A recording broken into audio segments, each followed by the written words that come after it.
راديو إرنا راديو إرنا كاب كتما باريس محلالة في إرتوران غازت إنياتا زدالو نتا راديو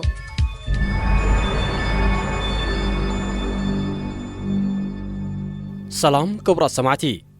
حموشة تتصاوتي هجرات غانتا كوعس اجري إرترا أبي غاندا تسويرن أب أديس أبابا تزاربت تغرينيا بالماما يسرو معرفو نفر تبولي كابت هاجر كوتصو بزدلي وصاتنياتات على غليقو أب سومال بتدغاغامي كدنا غوصن حمرچا أبالات بايتو تجميرو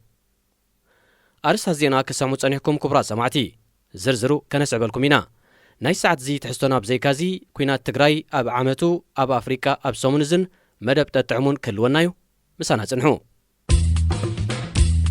هذه إذاعة إرنا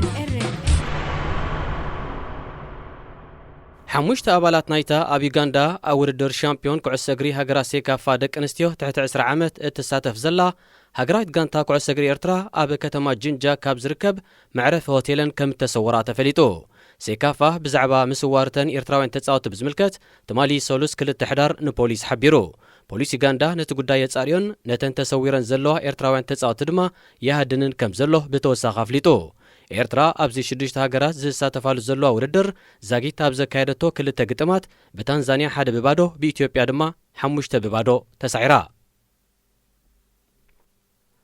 حيلتات تግራይ متقعتاتهم بمحيال نابز تفلالي مأزنات أبز قسقسلو زلو اوان أب أديس أبابا زركبو تولادو تግራይ يخونو إرتراوያን تزاربت تግርኛ بالماما يسرو كم زلو منጭታት إرنا حبيروم استراتيجياوያን ከተማታት ደሴን ኮምቦልቻን ዝርከቦ ከባቢታት ተቆጻጺሮም ዘለው ሓይልታት ትግራይ ናብ አዲስ አበባ ከግስግሱ ከም ዝኽእሉ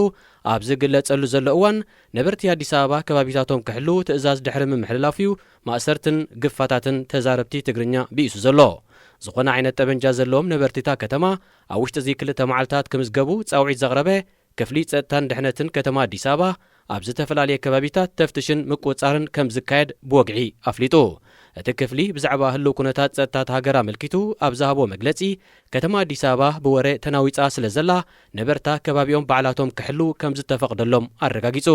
ንመጥቃዕታት ሓይልታት ትግራይ ክብድህ ዘይከኣለ መንግስቲ ኢትዮጵያ ኣብ ዝሓፀረ ከይፈርስ ተሰጊኡ ከም ዘሎ ዝገልጹ ተንተንቲ ቦገኖም ኢትዮጵያን ቀርኒ ኣፍሪቃን ናብ ሓደገኛ ናይ ኩናት ዞባ ከምዕብል ከም ዝኽእል ኣጠንቂቖም ሓይልታት ትግራይ በክልል ዓፈር ንኢትዮጵያ ምጅቡቲ ናብ ዘራኸብ መስመር ሚለ በክልል ኣምሓራ ድማ ናብ አዲስ አበባ ኣብ ዝወስድ መስመራት ንዘሎ ስትራቴጂያዊ ቦታታት ንምቆጻር ይግስግሱ ከም ዘለው ኣብ ዘውጽኦ መግለጺ ሓቢሮም እዚ ከምዚ ኢሉ እንከሎ ኩነታት ኢትዮጵያ ናብ ኣሰይ ምምጹ ዘሻቀሎም ብዙሓት ወጻእተኛታት ካብቲ ሃገር ንምውጻእ ኣብ ኣህጉራዊ ማዕርፎ ነፈርቲ ቦሌ ዓለቕሊቖም ከም ዘለው ካብ አዲስ አበባ ዝበጽሐና ሓበሬታ ኣረጋጊጹ ካቢነ ሚኒስትራት ኢትዮጵያ ትማል ሰሉስ ክልተ ሕዳር ናይ ህጹጽ እዋን ኣውጅሎ ኣብ ሶማል በተደጋጋሚ እዋን ክደናጎጽ ጸንሐ ሓፈሻዊ ምርጫ ንምስላጥ መስርሕ ምርጫ ኣባላት ባይቶ ጀሚሩ እቲ ብሶኒ ባህቲ ሕዳር ኣብ ከተማ ሞቃዲሾ ከም ጀመረ ዝተገልጸ ምርጫ 275 መናብር ንዘሎ ባይቶ ታሕታይ ገዛ ንምውካል እዩ ምርጫ ሓገግቲ ኣካል ሶማል ምጅማሩ ዓብ ደስታ ዝፈጥር እዩ ክብል ቀዳማይ ሚኒስተር ሶማል ሑሰን ሮብሌ ገሊጹ ኣብ ከተማ ሞቃዲሾ ክልተ ወከልቲ ኣብ ዝተመርጽሉ መስርሕ ጽኑዕ ናይ ጸጥታ ሓልዋ ከም ዝነበረ ንናይ ዓይኒ መስኻክር ብምጥቃስ ማዕከናት ዜና ካብታ ከተማ ሓቢረን ባይቶ ሶማል ላዕለዋይን ታሕተዋይን ገዛ ዘለዎ ኮይኑ እቲ ብወከልቲ ህዝቢ ዝፍለጥ ታሕተዋይ ገዛ 275 መናብር ክህልወን ከሎ ብወከልቲ 5 ምምሕዳራት ዞባ ዝምረጽ ላዕለዋይ ገዛ ድማ 54 ኣባላት ይሕቆፍ ባይቶ ሶማል ብምልኣት ምስ ቆመ ሓድሽ ፕረዚደንት ክመርጽ ትጽቢት ኣሎ መዓስ ከም ዝካየድ ግን ዛጊት ኣይተነጸረን كبرى سمعتنا زينا تزازيملو بعوت أرجاي زدالو أفريقيا أب سمونزي كوينات تجراي أب عمتون كالق فتصاميتات ناي زهجورن أتأميرلو مكتالكم كتسلو راديو إرنا راديو إرنا كاب كتما باريس محلالة في إرتوران غازت إنياتا زدالو نتا راديو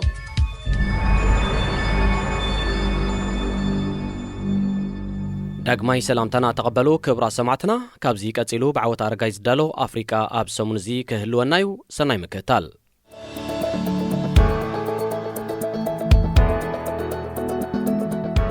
ኢትዮጵያ ኩናት ትግራይ ኣብ ዓመቱ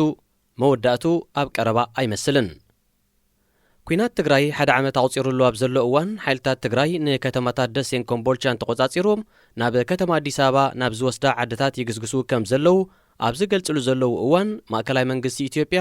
ኣብ ተደጋጋሚ ጻውዒት ህዝባዊ ክተት ይዝርከብ። እዚ ድማ ኩናት ህይወት 10,000 መንእስያት ቀሲፉ ከም ዘሎ ንምግማቱ ዘጸግም ኣይኮነን። ቆልዑን ደቂ ኣንስትዮን ዝርከብዎም ሚልዮናት ሰላማውያን ሰባት ካብ ቤት ንብረቶም ተመዛቢሎም እውን ኣለዉ። ኣማይታ ሸሓት ኣብ ዓጸቦ ጥሜት ይርከቡ። ኣብ ልዕሊ ሰብኣውነት በደል ተፈጺሙሎ። ሰባት ብሰንኪ ቋንቋምን ዓሌቶምን ኣድልዎ ይገጥሞም ኣሎ። እዚ ኮይኑ ኸብቅዕ ኣብዚ ኩናት ቀንዲ ተዋሳእቲ ኮይኖም ዘለው ብኣብይ ኣሕመድ ዝምራሕ ማእከላዊ ፈደራላዊ መንግስቲ ኢትዮጵያ ይኹን መሪሕነት ህዝባዊ ወያነ ሓርነት ትግራይ ወይ ህወሓት ቋንቋ ኩናት ኣየቋረጹን። ኩናት ክቐጽል ምዃንዮም መግለጺታት ዝህቡ ዘለው። በዚ ምኽንያት ሽታ ሰላም ፍጹም ጠፊኡ ዝርብ ሰላም ኣብ ዘይሕሰበሉ ደረጃ በጺሑ ምስ ምህላው እዚ ደማዊ ኩናት ኣብ ቀረባ እዋን ደው ዝብል ኣይመስልን። ሕብራት መንግስታት ኣሜሪካ፣ ሕብረት ኤውሮጳን ሕቡራት ሃገራትን ካልኦትን ኩናት ደው ክብል ክልቲኦም ወገናት ድማ ኣብ ማኣዲ ዘተ ኮፍ ክብሉ ብተደጋጋሚ ጸዊዖም። ሕብረት ኣፍሪቃ ንፕረዚደንት ናይጀርያ ነበር ኦሉሴጉን ኦባሳንጆ መንጎኛ ንዝርብ ሰላም ክኸውን መዚዙ እኳ እንተኾነ ዛጊት ዝኾነ ውፅኢት ኣይተረኽቦን። ኩናት ካብ ክልል ትግራይ ናብ ክልል ኣምሓራ ሊሒሙሉ ኣብ ዘሎ እዋን ኩሎም ወገናት እዚ ኩናት ናይ ህልውና እዩ ብምባል ኣብ መላእ ኢትዮጵያ ናይ ክተት ኣዋጃት እዩ ዝእወጅ ዘሎ። ኩሉ ጠበንጃ ክስከም ዝኽእል ሰብ ናብ ዓውደ ኩናት ከምርሕ ድማ ይንገረሎ። ገለ ከተማታት እውን ናብ መደበር ታዕሊማት ተቐይረን ኣለዋ። ነዚ ቅልውላው ብምግንዛብ ዓለም ለኻዊ ናይ ቀውሲ ማእከል ማለት ኢንተርናሽናል ክራይሲስ ግሩፕ ኣብ ኩናት ኢትዮጵያ ዝሳተፉ ዘለው ኩሎም ወገናት ኩናት ከተሃዳድኡ ተኽሲ ደው ከብሉን ናብ ማእዲ ዘተ ክቐርቡን ዓለም ለኻዊ ጸቕጢ ክግበረሎም ጻውዒት ኣቕሪቡሎ። ኣብ ዓለም ኩናት ከይህሉ ዝከላኸልን እንተሃሊ ድማ ከይብእስን ዝቆጻጸር ከምኡውን መፍትሒ ሽግራት ዘቕርብ ዘይመንግስታዊ ናይ ቀውሲ ማእከል ፈደራላዊ መንግስቲ ኩናት ክቕጽል ምኽንያት ዝኸውን ዘሎ ናብ ትግራይ ረድኤት ክሓልፍ ከፍቅድ ኣማስዩ ሓይልታት ትግራይ ተኽሲ ደው ከብሉ ምዚ ተታሒዙ ድማ መንጎኛታት ክኣትዉ ጸዊዑ። ኣብ ኢትዮጵያ ዝሳተፉ ዘለው ኩሎም ወገናት ኩናት ደው ከብሉ ድሌት የብሎምን ዝበለ ናይ ቀውሲ ማእከል ኩናት እንተቐጺሉ ፈደራላዊ መንግስቲ ብዓብዩ ድማ ኢትዮጵያ ክትፈርስ ከም ዝኾነት ኩናት ካብ ኢትዮጵያ ሓሊፉ ናብ ጎረባብቲ ሃገራት ክልዕም ዓብ ተኽእሎ ከም ዘሎ ኣብ ዘቕረቦ መጽናዕታዊ ጽሑፍ ኣጠንቂቑ። ዓለም ለኻዊ ናይ ቀውሲ ማእከል ምቕጻል ኩሎም ወገናት ንሓድሕዶም ኣፍልጦ ክወሃቡ እዚ ድማ ነቲ ፈደራላዊ መንግስቲ ንህወሓት ብወግዒ ኣይፈልጦን እየ ዝብል ህወሓት ብወገኑ ብኣብይ ኣሕመድ ዝምራሕ መንግስቲ ሕጋዊ ይኮነን ዝበሃልዎ ክዕርፍ ከም ዝኽእል ሓድሕድ ኣፍልጦን ተዋሂቦም ግን ንምዝራቦም ከም ዝቐልል ገሊጹ። እቲ ማእከል ንክልላት ኣምሓራን ትግራይን ዘሰሓብ ምዕራብ ትግራይ ዝበሎ ንወልቃይትን ሕሞራን ዘጠቓለለ መሬት ብሓባራዊ ሲቪላዊ ምምሕዳር ክመሓደር ካብ ወተሃደራዊ ጽልዋ ኩሎም ወገናት ናጻ ኮይኑ ፖለቲካዊ ናይ ይብጽሐኒ ጉዳይ ክሳብ ዝፍታሕ ዓቀብቲ ሰላም ከኣትዎ ከም ዘለዎን ጸዊዑ። ኣብዚ ብምዕራብ ትግራይ ዝተገልጸ ኣብዚ ሕጂ እዋን ብሚሊሻ ኣምሓራ ተታሒዙ ዘሎ ኩናት እንተተኻይዱ ንእተዳወቦ ሱዳን እውን ናብቲ ኩናት ክእትዋ ከም ዝኽእል ኣጠንቂቑ። ዓለም ለኻዊ ናይ ቀውሲ ማእከል ኣሜሪካ፣ ሕብረት ኤውሮጳ ይኹን ጎረባብቲ ሃገራት ብሕብረት ኣፍሪቃ ከማእክል ዝተመዘዘ ፕረዚደንት ናይጀርያ ነበር ኦሉሴጉን ኦባሳንጆ ደገፈን ክህቦ ብምጽዋዕ ናብ ዝርርብ ምቕራብ ዝኣበየ ኣካል ዝተጸንዐ ማዕቀብ ክግበረሉ ተላብዩ። ኩናት ኢትዮጵያ እናተናውሐ እናኸፍአን እናሰፍሐን ናብ ዝመጸሉ ዘሎ እዋን እዚ ናይ ዓለም ለኻዊ ናይ ቀውሲ ማእከል ዘውፅኦ መግለጺ ዛጊት ተቐባልነት ዝሃቦ ኣካል የለን። ኣብቲ መግለጺ ኩሎም ወገናት ዘይሰማምዑሉ ነጥብታት ክህሉ ዝኽእል እኳ እንተኾነ ሕድገታት እንተተገይሩ ግን ከም መበገሲ ንሰላማዊ ዝርብ ክኸውን ከም ዝኽእል ተንተንቲ ፖለቲካ ይገልጹ ኣለዉ። እዚ ንግዚኡ መወዳእታ ዘለዎ ዘይመስል ኩናት ግንባር ሓርነት ኦሮሞ ተሓዊስዎ ናብ ፍጹም ኩናት ሓድሕድ ዘምርሕ ዘሎ እዩ ዝመስል። ካብ ድሕረ ባይታ ኣጀማምሩን ክሳብ ሎሚ ዘሎ ኩነታትን ብዝተፈላለየ ወገናት ዝተፈላለየ መግለጺታት እዩ ዝውሃቦ። እቲ ኣብ ትግራይ ጀመረን ዝቕጽል ዘሎን ኩናት ዓሚዪ ከምዚ ሎሚ ኣብ 3 ሕዳር 2020 ቀድሚ ፍርቂ ለይቲ ከም ጀመረ እዩ ዝግለጽ። ናብ እዝኒ ማሕበረሰብ ዓለም ዝበጽሕ ግን ንጽባሒቱ 4 ሕዳር ቀዳማይ ሚኒስትር ኢትዮጵያ ኣብይ ኣሕመድ ብማዕከናት ዜና ኣብ ዝሃቦ መግለጺ ሰራዊት ምክልኻል ኣብ ልዕሊ ህወሓት ወተሃደራዊ ስጉምቲ ክወስዱ ከም ዝኣዘዘ ምስ ገለጸ እዩ። ኣብይ ኣሕመድ ነቲ ትእዛዝ ዘሕለፈሉ ምኽንያት ክገልጽ እንከሎ ህወሓት ኣብ ልዕሊ ሰራዊት ምክልኻል ሃገር ሰሜን እዚ መጥቃዕቲ ኣካይዱ ናይቲ እዚ ኣጽዋር ክዘምቶ ፈቲኑ ኢሉ ድሕሪ ምኽሳስ እዩ። መሪሕነት ህወሓት ብወገኖም መጀመርታ ነቲ ክሲ ነጺጎሞ እኳ እንተነበሩ ድሕሮም ግን መንግስቲ ኣብይ ኣሕመድ ዕለት ሓፈሻዊ ምርጫ ድሕሪ ምስጋሩ ሰራዊት ኣምጺኡ ክገብጦም ይምድብ ከም ዝነበረ ኣቐዲሞም ስለ ዝበጽሕዎ ኣጽዋራቱ ከም ዝሓዙን ሰራዊት ከም ዝማረኹን ተኣሚኖም እዮም። ቀጺሉ እቲ ኩናት ሰራዊት ኤርትራ ምልሻታት ኣምሓራን ካልኦትን ኢዶም ስለ ዘእተውሉ ናብ ሙሉእ ኩናት ተቐይሩ እንሆ ክሳብ ሎሚ መዕለቢ ኣይረኸበን።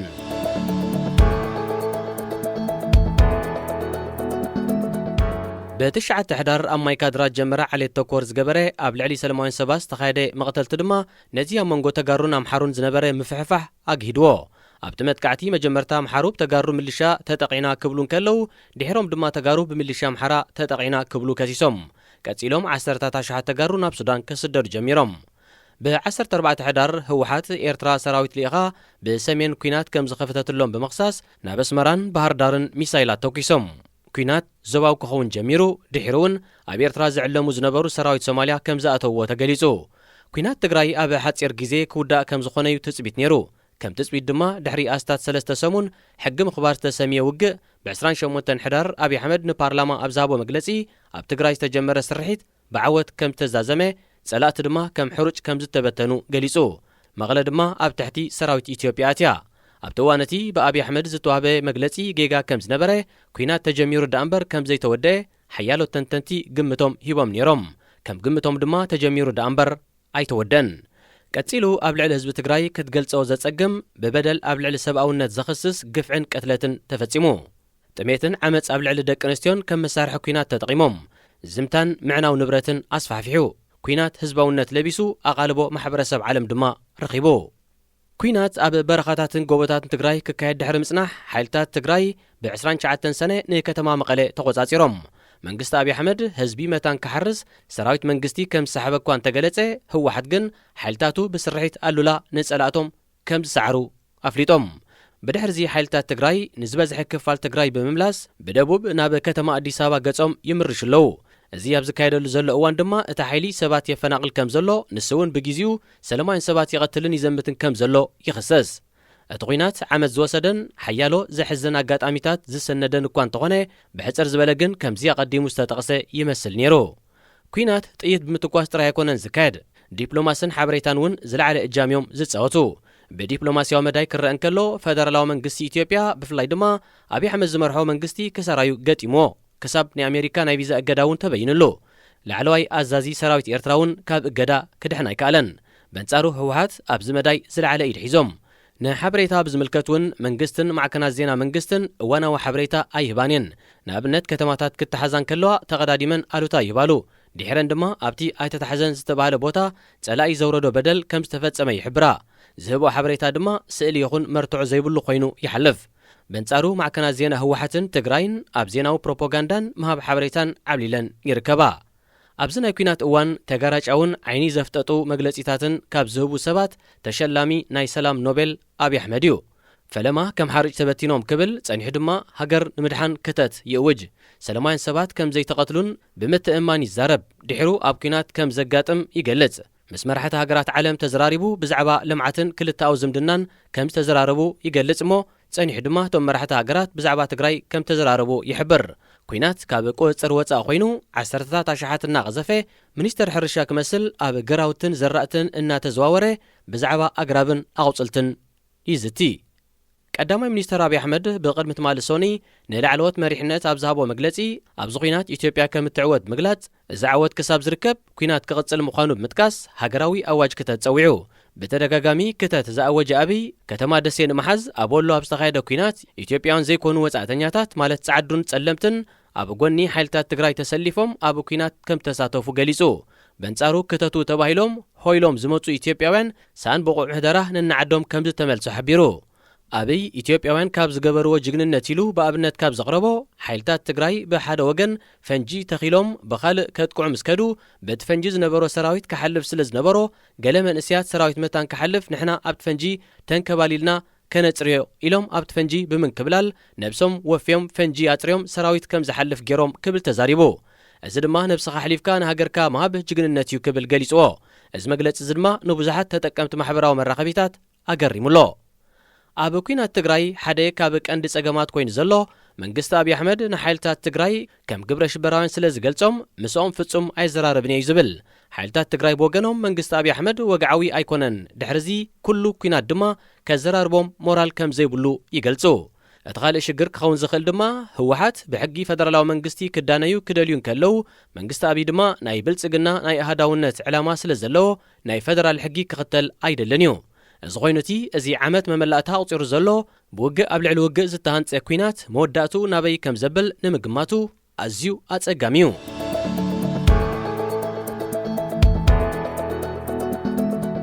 ቬኔሳ ናካታ ኡጋንዳዊት ናይ ክሊማዊ ለውጢ ሻምፒዮን ዋዕላ ክሊማዊ ለውጢ ሕቡራት ሃገራት 2021 ካብ ጥቅምቲ 31 ክሳብ ሕዳር 12 ኣብ ስኮትላንድ ግላስጎ ብሪጣንያ ይካየድ ኣሎ ኣብዚ ዋዕላ ሓያሎ መራሕቲ ሃገራት ፖለቲከኛታት ተመራመርቲ ክሊማን ትካላትን ይሳተፉ እኳ እንተለዉ ኣብዚ ዋዕላ ክሳተፉ ዕድመ ዘይተገብረሎም መንእስያት ነጠፍተኛታት ወይ አክቲቪስት ድምፆም ንምስማዕን ሰላማዊ ሰልፊ ንምክያድን ናብ ከተማ ግላስጎው ኣምሪሖም ኣለዉ ኣብ መንጎዞም ነጠፍተኛታት ክሊማ ጓል 18 ዓመት ህብብቲ አክቲቪስት ሽወደናዊት ግሬታ ቱንበርግ ክትርከብ እንከላ ብግሬታ ተጸልያ ኣብ መጀመርያ ቡጋንዳ ድሕራ ድማ ኣብ ኣፍሪቃ ንምክልኻል ክሊማዊ ለውጢ ትቃለስ ዘላ ጓል 24 ዓመት ኡጋንዳዊት ቬኔሳ ናካታውን ብኣካል ተረኺባ ድምፃ ተስማዓላ ቬኔሳ ናካቴ ተላዓል ወይ ራይዝ ኣፕ ዝብል ምንቅስቓስ ብምውሃድ ኣፍሪቃውያን ብሓፈሻ ብፍላይ ድማ መንእስያት ብዛዕባ ክሊማዊ ለውጥን ኣብ ኣፍሪቃ ከኸትሎ ዝኽእል ሓደገኛ ሳዕቤንን ንቕሓት ንኽህልዎም ከይተሓለለት ትሰርሕ ዘላ መንእሰያ ንሳብ ተወሳኺ ክሊማዊ ለውጢ ንኣፍሪቃ ዝያዳ ካህሲ ስለ ዝኾነ ሃገራት ዓለም ንክሊማ ብዝምልከት ኣብ ዝገብሮ ንኹሉ ማሕበረሰብ ዓለም ብፍላይ ድማ ነታ ዝያዳ ትህሲ ኣፍሪቃ ብግምት ዘእተወ ክኸውን እውን ካብ እትጉስጉሰሉ ዘላ ኣርስቲ እዩ ቬኔሳ ናካቴ ስእላ ኣብ ቀዳማይ ገጽ ታይም መጽሔት ብምውፃእ ክብርን ተፈላጥነትን ክትረክብ እንከላ ኣብ ዝሃበቶ መግለጺ መራሕቲ ዓለም ሓላፍነቶም ተጠቒሞም ብሰንኪ ዋዒ ንዝመጽእ ዘሎ ክሊማዊ ለውጢ ኣብ ምምካት ኣበርቲዖም ክሰርሑ እዚ ሓላፍነት እዚ ንመጻኢ ወለዶ ዝግደፍ ከም ዘይኮነ እቲ ዝድለ ለውጢ ሕጂ ክትግበር ከም ዘለዎ ትገለጽ ኣብ ከተማ ካምፓላ ዝዓበየት ቬኔሳ ናካቴ ሃገራ ኡጋንዳ ኣብ ሕርሻ ዝተመርኮሰት ምዃና ኣብ ክሊማ ዝህሉ ለውጢ ኣዝዩ ከም ጸልዋ ዋሕዲ ዝናብ ጥሜት ብዝሕ ዝናብ ድማ ዕንወት ከም ዘምጽእ እዚ ለውጢ እዚ ኣብ ናታ ዕድመ ጥራይ ኣብ ቁሸታት ሃገራ ከም እተዓዘበቶ ገሊጻ ንሳ ክሊማዊ ለውጢ ንስርዓተ ማሕድሮ ማለት ኢኮሲስተም ዓበይቲ ቀላያት ኮንጎ ክጸልዎ ጀሚሩ ከም ዘሎ እዚ ቀላያት ምስ ኣብ ዶብ ኣሜሪካ ዝርከብ ኣማዞን ከም ሳምቡእ ዓለም ኮይኑ ዘገልግል ብምዃኑ ምብልሻው ስርዓተ ማሕድሮ ኮንጎ ንኣፍሪቃ ጥራይ ዘይኮነ ንመላእ ዓለም ክትንክፍ ከም ዝኽእል ትሕብር ዓበይቲ ቀላያት ኮንጎን ኣማዞንን ብጫካ ኣግራብ ተሸፈነ ብምዃኑ ኣብኡ ዝርከብ ኣግራብ ናብ ህዋ ዝፍኖ ካርቦን ስሒቡ ናብ ኦክሲጅን ይቕይሮ እዚ መስርሕ ኣግራብ ብቐትሪ ካርቦን ስሒቦም ኦክሲጅን ስለ ዘስተንፍስዩ ዝካየድ ኣብ ትሮፒካል ዝርከቡ ጫካታት ዓለም ኦክሲጅን ክህልዋ ኣብ ልዕሊ ምሕጋዞም 10,000 ዘርእታት ኣግራብ 400 ዓይነት እንስሳታት 700 ዝተፈላለዩ ዘርእታት ዓሳ ኣስታት 150 ቀቢላታት ህዝቢ ዝዕቅቡ ብምዃኖም ምዕቃቦም ኣዝዩ ኣገዳሲ እዩ ክትብል ቫኔሳ ናካቴ ትሕብር ክሊማዊ ለውጢ ግን ነዚ ጫካታት እዚ ኣብ ሓደጋ የእትይወሎ ድማ ትብል ኣጉር ኣፍሪቃ 54 ሃገራት ዝሓቆፈትን 1.3 ቢልዮን ህዝቢ ድማ ዘለዋን እኳ እንተኾነት ምስ ካልእ ክፋል ዓለም ተወዳዲሩ ናብ ከባቢ ኣየር ካብ ዝፍንዎ ካርቦን ዳይኦክሳይድ 100 ጥራይ ኣተመንጭው ፍርቂ ካብዚ ድማ ብደቡብ ኣፍሪቃ ዝፈርዩ ደቡብ ኣፍሪቃ 900 ካብ እተመንጭዎ ኤሌክትሪክ ከሰል ብምቅጻል ትረኽቦ ብምዃናይ ድማ ናታ ጥራይ ፍርቂ ክሽፍን ክኢሉ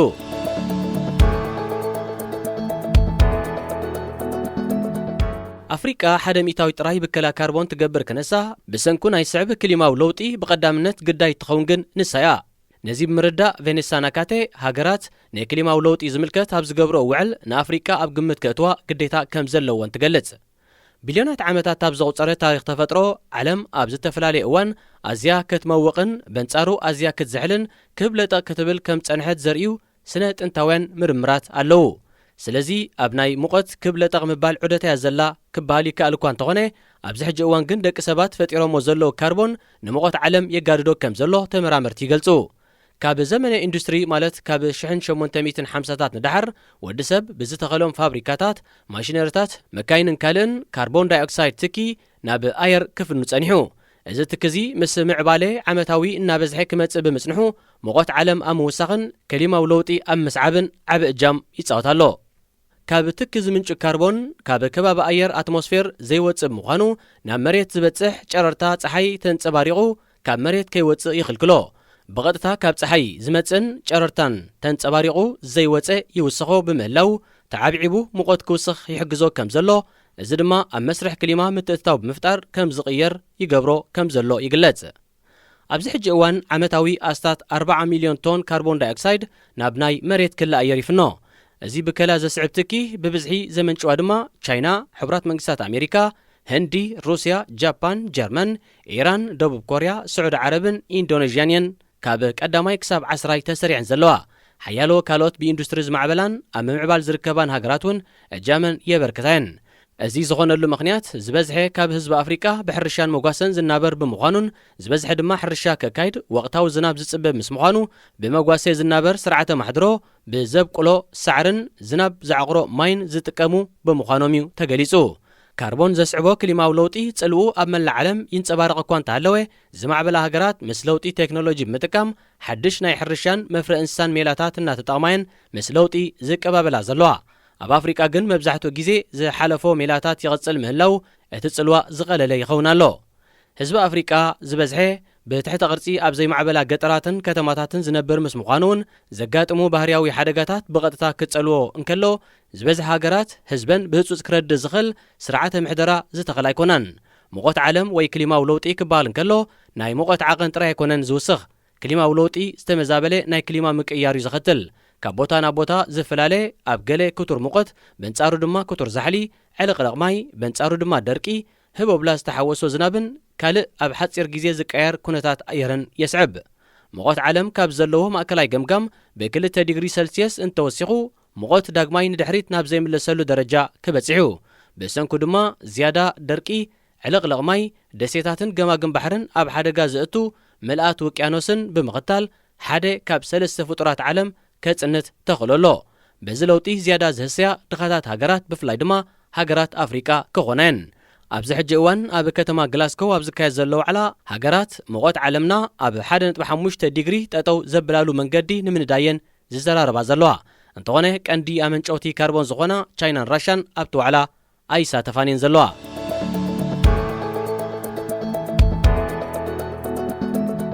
ኣብ ተወሳኺ ድማ ኣብዚ ቅንያት እዚ ተጠቀምቲ ኢንተርነት ብፍላይ ድማ ተጠቀምቲ ቲክቶክ ዝተባሃለ ማሕበራዊ ሜድያ ምስ ናይ ሓንቲ ሶማላዊት ደርፊ ፍቕሪ ሒዝዎም እዩ ዘሎ ዝመስል እታ ደርፊ ዒሲ ናፍታ ማለት ፍቕሪ ህይወተይ እትብል ኮይና ብኒምዓ ሃፒ ዝተባሃለት ሶማላዊት ብሪጣንያዊት ዝተዘምየት እያ ኣብ መጀመርታ ነታ ደርፊ ብዙሕ ዘቀባብላ ሰብ ኣይነበረን ሓደ መንእሰይ ኣብ መርዓ በታ ደርፊ እናሳዕስዕ ተሳኢሉ ናብ ቲክቶክ ድሕሪ ምዝርግሑ ኣብ ሓደ መዓልቲ 1 ሚልዮን ሰባት ተዓዚቦምዋ ቀጺሉ ልዕሊ 100,000 ሰባት ነታ ሙዚቃ ብምጥቃም ኣብ ቲክቶክ ሳዕሲዖም ቪድዮታቶም ዘርጊሖም ኣይጸንሑን ከም ካርዲ ቢን ትራቨር ኖዋን ዝኣመሰሉ ህቡባት ሰባት ምስ ተጠቕሙላ ብቕጽበት ህቡነታ ሰማይ ዓሪጉ ይርከብ ኣብ ግጥምታ ደርፊ ቋንቋታት ሶማል ዓረብ እንግሊዝን ስዋሂልን ዘጠቓለለ ብምዃኑ ንሓያሎ ኣህዛብ ገለ ክፋላ ከም ዝርድኦም ክትገብር እንከላ ሶማላውያን ብዓብኡ ድማ ንባህሎም እተላሊ ኮይና ረኺቦም ኣለዉ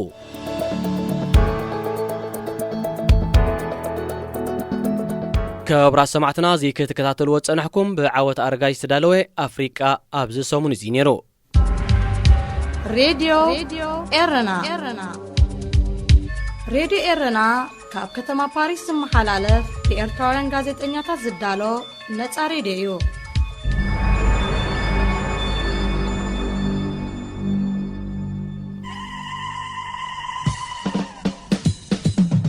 تطعمو مس راديو إيرنا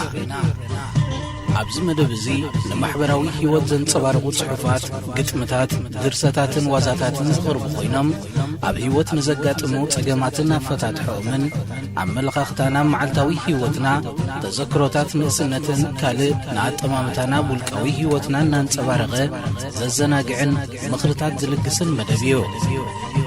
تطعمو مس راديو إيرنا سلام كمي تغنيو فتوح تغاتلت مدب تطعم سريديرنا زيتو الربع صغر بالكم مدب تطعميو نلمون كم تلمود نعخم يخوف نيزبن لا يتحس تدالينا أب مدب ساعتنا ترغيبنا لنا كساف تسامي مدبنا مسانا حبيركم بخبر خص أنحزو دماكم أدالونا أغراب مدب تسفيت يوهانسي سناي مكتتال راديو إيرنا ناتا دنسير تراويان حلمي حدا سباي صحافي عوت منقستاب فرق ما عدن خون إيرتراويان أبتاتا فولينوت بهالكافة تراخيبنا أب دبي بانيا سكوير تركب إيرتراويان زوتروا دست بالكافية أتن مجمع ياجزي نبزا كافة مريح زو سلنسب اتكابتشنوا نايبار فيكتوريا يزدعم تاجزها أنا البابستريات مثل إلى نيرو أبكلت يوب زح دقاقين أتاكا في حصر زبالو شقعت هندي راح سرح تقصر مخاناجن أنا بعليه قليب له أتم شفاف زبلو أساسيتي كاب تشارلي تشابلين زفلك أو ماير آخر لمن كابتشنو ماكياتو حزنا وقعي بركة اللامسيو بزيك عادة كلاتنا بمغنيات ዱባይ ኤክስፖ 2020 ካብ ኣሜሪካን ኤውሮጳን ዝተኣኻኸብና ኢና ኤርትራውያን ተራኺብና መቸም ፖለቲካ ዓድናን ኢሳያስን ከይለዓልናዮ ኣይንፈላለን ዲና ብኹነታት ኣየርን ምዕባለታት ዱባይን ዝተበገሰ ዕላልና ሰላሕ እናበለ ናብ ኢሳያስ ወሲዱና ወሲዱ ዘይመልስ መንገዲ እዩ ስምዑ እንደኽነግረኩም እቲ ናይ ጀርመን ብተመስጦ ንኹላትና ጠሚትና هدأ زبالة تركب زربا زي السانو من السيو دهر 96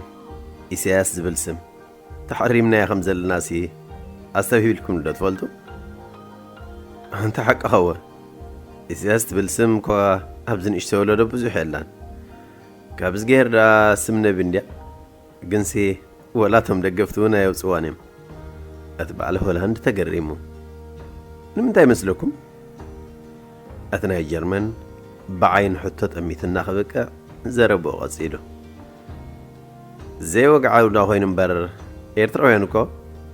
بوشتنا خلنا ببس أنا هنا لو تزيد اللي إيرتراوي لن ولا تعلو الدقافون بقفنا دقفة بلو تيز بزله أنا حطكم دليله أتقطين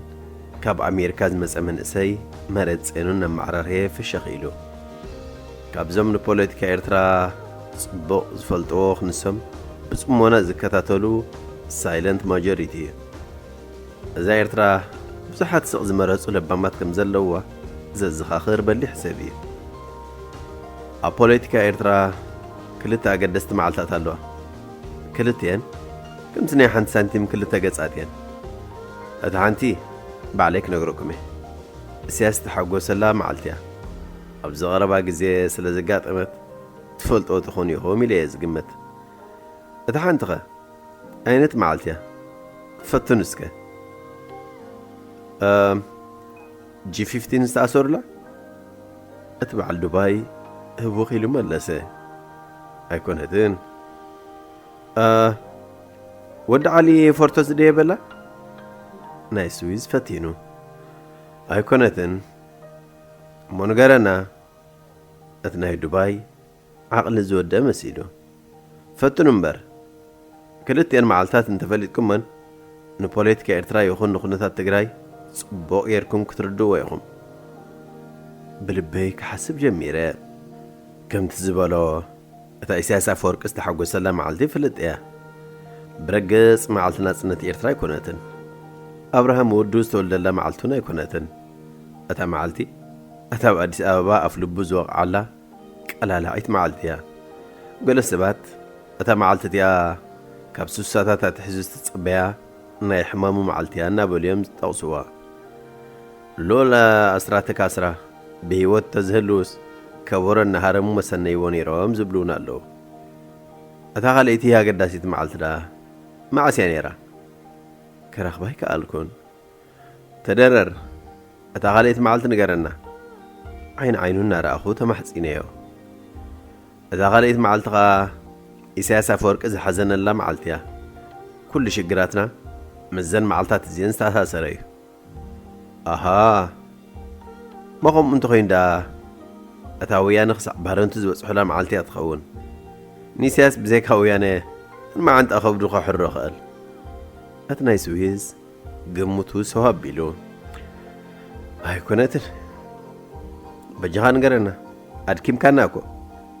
أتناي دبي استقطع مسيدو نقول النقرات بقزين سلن زعكن شنكولل زي برهونا قاد أيو إتاني إساس ما عند أخو بدو زخم ترت معالتي أتناي جرمن أنت قلت لنا كابت خبتشنو فيتيلو تنفسنا حبيناينا تصبينايو بزوح سباي فلتاني أتعمل لسزيناوي حزب إيرترا مساء عدلو برفرندم كوسن منقس إثيوبيا فقادنيا موهانو نابو دب حبرات هاقرات دبدابي سردلا معالتيا ملس أترفرندم قلت إفوخ كايرمو إيرترا بقلت أفكاب إثيوبيا خطفلن مدلايو نيسياس لبو السبرة عبت المدينيرو هاي ترداك خوان أزد أمو كميلان إسياس تحزنو أثناء عمتات زدلين استقال سلون علامان دقير له أتبع الدبايو تقريمو حتيتو قداي فدريشن إثيوبيان إيرتران إسياس ملسن أميدان كلو سمخاخرلوش أو علينيرو إسياس إيرتران إثيوبيان بفدريشن كحبرامو أبز عبيد هاجر سلطان كحزنبر أبتان إشي إيرترات راح تحصير وطرف دليت يكون علامين أبورن ملسن إسياس تقالي موز بهالمبار همونغو إثيوبيان إيرتران نايدب كناس لستولع يكونن إذا مخرزيا سلا زفرساي ملس نزا مخرزيا تقواي زفرساجن نيرترا حالي يكونن إسياس زحوس فدرشن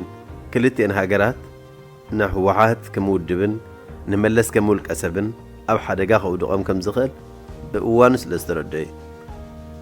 نيسياس حنسابن حوارن كابيتيب أمرحق حنت خبتنا قدست وسانيتات ملس يانيرا زوساني زياخا نلبي إسياس سبرتن نزخل لسأل مسويانيز حترتني مو أزخل مكرا حزب إيرتران تقراينسي كابزاح المزي عايز بقصدي خاطب لنا زلها أتنا يسويزي حديتو نعايكم يزر داني أتنا هيك أدم سحراي حجي قن السبعي أريقي كم سبلو زلخا حلمو خلوه يخقل تبل أنا حتيتيو سبن بر حلمي أرقني أتمنى إساهي أحسئر ملس اللي بدحر الزي نتهزر باخن وحد آرينا هالنسقات الشقيرنا كلاتنا ناوشت رأسنا أتينا بعمق حساب استواقعنا خامس لنا عج عميلنا تزبتات بحلم حادث سبعي بلاشي مرأي زي تحساس بدي هاجر ملوك تحسبوا لون كتنا حلن زلوا مصقتاتي اللهم ندق عادنا صحافي عوهت منقست آب راديو إيرنا راديو إيرنا كاب كتما باريس محلالف بإرتوران غازت إنياتا زدالو نتا راديو وشتها غي بلدك هبزري خازلو تسقام فلات وغازلو يمسلنن أتنسخا زيتوننو بعدو تسقاختوننو زخلكا نسخا بقعتك مستفلتيو أبرأسي بزح تتاتي مزق قال خبو من يعني بخمية تفتيرة سلمتاية تفتيرة علامة مبارين تايو أبوشتين تايو زلو نزع علمك بخمية بتحت قدس ريكا توازخال بحق ليه هذا الناغ فترة أما انتايو تزاد الناغ فترة زم حتوتاتنا من ملاس بس قبع كاب فتات رايك جمرا قداسيو استلع له حتوتات كيم ملسكو كابي مصينا بي خيرالو خيفلتكو بخمينة أدما سوانين كونن يكالني من نت كان فلات أقداسن وسانن قداينا من باركاي من نتكا لم فلات مرج أزيب لو قديتها غاي كاب أرقي بخمي خطفله نم فلات أقدم كان مسخصنا عيا دحاركا نأدق فريدكا فللين مفلات كشجرة كاني أنا دخمتاتي كيلا له نحري خيلا له دخمتات سبات بمصبصاب سلام هيوتي زرقة أبكر الشاقوة توتها هيوت كفت ما قدني باللجاتاتيك فلت أم تزكي له بصباغ خلوت سبات إنام بهاوكو نفتاري بقزمات ميمة حادنت مسفت أربتي خيخ نبر قدنيو من يعني سبات مني نسون زبروا نايمنت كانت عينت نجر أقدسو كانت هنا قنايتهم قناعات أونتهم ملخاختاب لألي خزلهم تراي مسخوني مغنياتو قالوا توسب اتحق أني دخمت كان باللج أغا مسيات كهوينو خريكا كاليني المزخون يقول نجر ننبسخا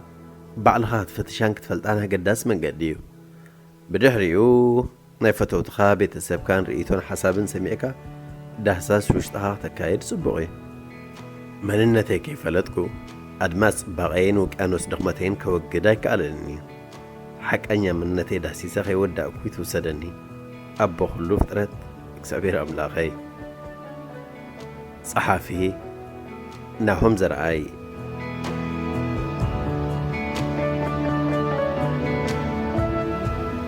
أتحساس با هيوت حسابيا محساب مسنا قارص هيوت يربون بخمين حسب انت عينت هيوت النبر مالتي ናተሓሳስባና ክንቋፀሮ ንኽእል ኢና ስለዚ ህይወትና ትጓዓዞ ኣንፈትን ኣብዛ ሓፀር ዕድሜና ከዓ ብኸመይ ዝበለ ስምዒት ክንነብር ከም ዘለና ክንውስን ይከኣል ጽቡቕ ናይ ኣተሓሳስባ መርሖ ምድላውን ንዕኡ ምኽታልን ኣገዳሲ እዩ ናይ ሰላምን ሓጎስን ሓሳባት ኣብ ኣእምሮ ምስልሳል ሰላም ዝመሎን ሕጉስን ህይወት ንኽንነብር ይሕግዘና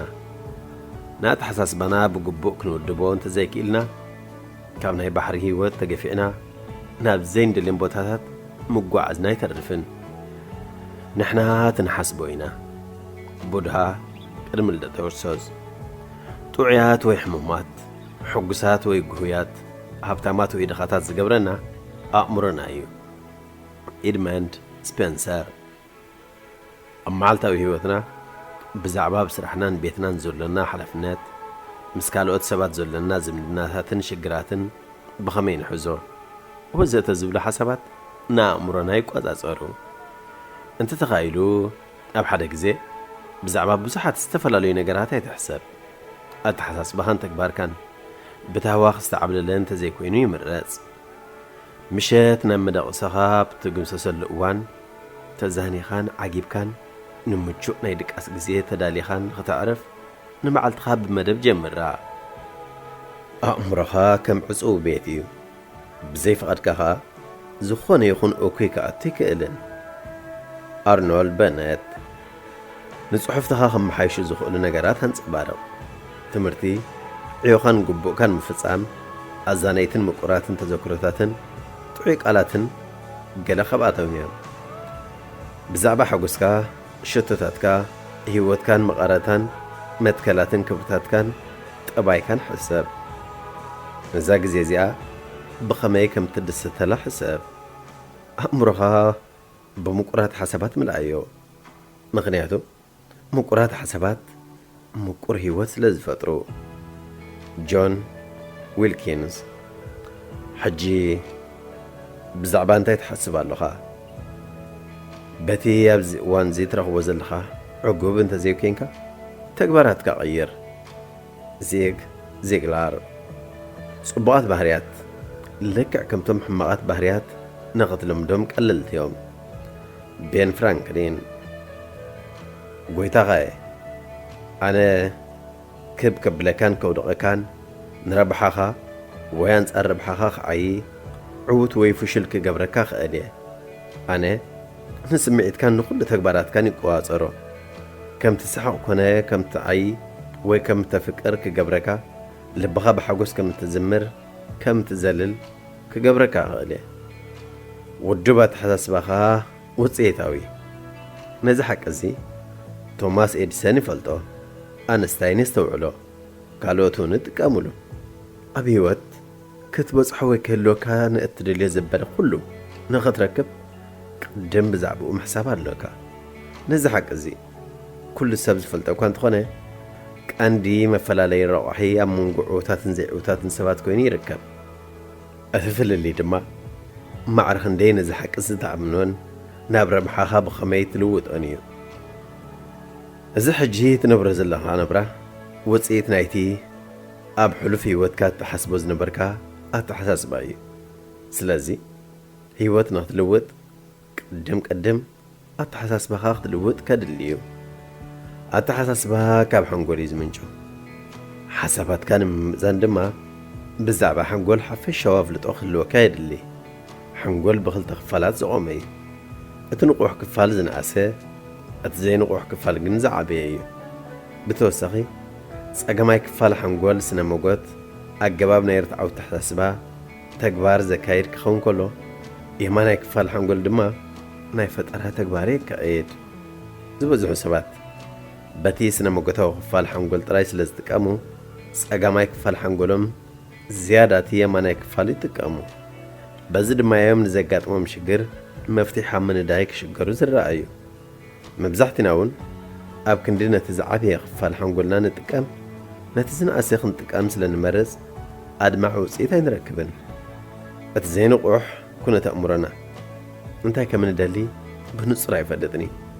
ስለዚ ነቲ ብዙሕ ግዜ እንሓስቦ በቲ ንቑሕ ክፋል ወሲዱ ይምስርሖ أتوصي دمابو يوسن سلازي نتبح زبلك هم أنت تركب أتحسس بها ناتيا بهيوتك ترغبو هرر تبلو نجر كم ذات كورجيكا كتلمدو قد ندليكا أو أنت وتحسس بها صبوق سمعيتن نخصم معاكان نخط عوتن حق عزيو بزعبا زحك عزيز زاربو بزحت كوان تغنو أتم نزع عينة تحسس بها خون نزبوعوس حيدت يوم صحافي ميكائيل أبراهام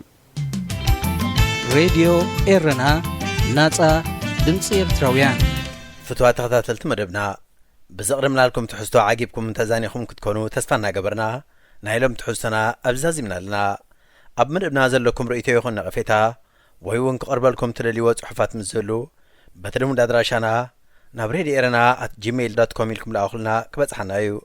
بتوسخونا فيسبوك تسفيت يوهانس بموبال أبناء مل اختصاص أنك تقدر فلي كم تقولوا كزخاخركم دالي